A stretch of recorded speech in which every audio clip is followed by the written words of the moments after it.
So as usual, I've been working on a lot of touch sensitivity drills. So if you imagine movements like this where I'm framing high and then framing low, or low to high, even things like Nahachi where the arm kind of creates a loop when you come out like that. You can imagine you're trying to either stuff a takedown, or you're framing somebody's shoulder, or you're kind of like hooking, trying to get the underhook underneath their arm, right?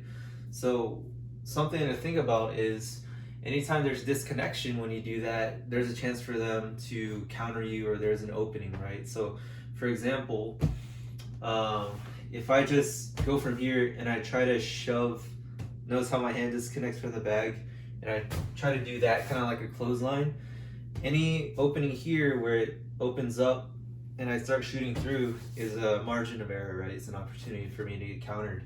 So imagine trying to go from here and driving forward and sliding through instead.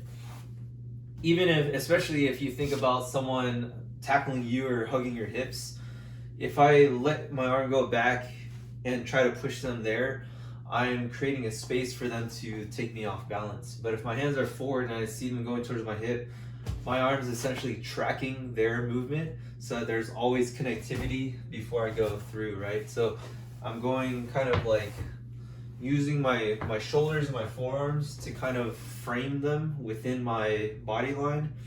At the same time, there's always connectivity here where there's no moment in this exchange where I'm letting go and coming back, right? And that allows me to start throwing your knees from different angles too. So you'll see in the drill that I'm going to cut to that I'm going to try to dive in and hug the guy's hips, and his response to that is to keep tracking my body with his arms and not disconnect our bodies, right? So he's not going to do this and then try to shove his arm down. He's going to essentially track my head with his forearm bicep area and sprawl his hips down and kind of like put a roadblock there so my forward momentum stops. And you see this a lot, movements like this in kata, where this one's framing down, this one's framing up. Movements where you go here, where you're scooping in. Even motions where you are underhooking and scooping up like that.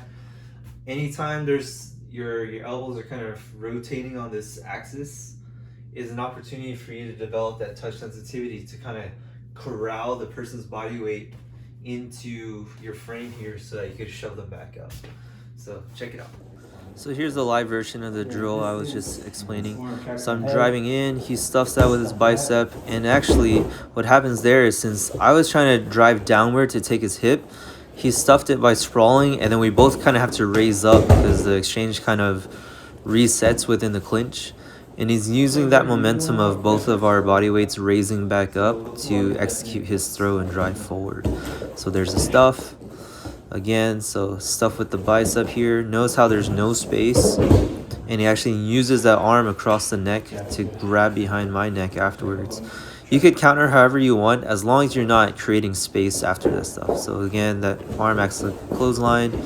There he grabbed the leg and he was able to take me down. Here's one more exchange. We start at a distance. I try to tackle his knees. He stuffs that, and it leads right into a throw.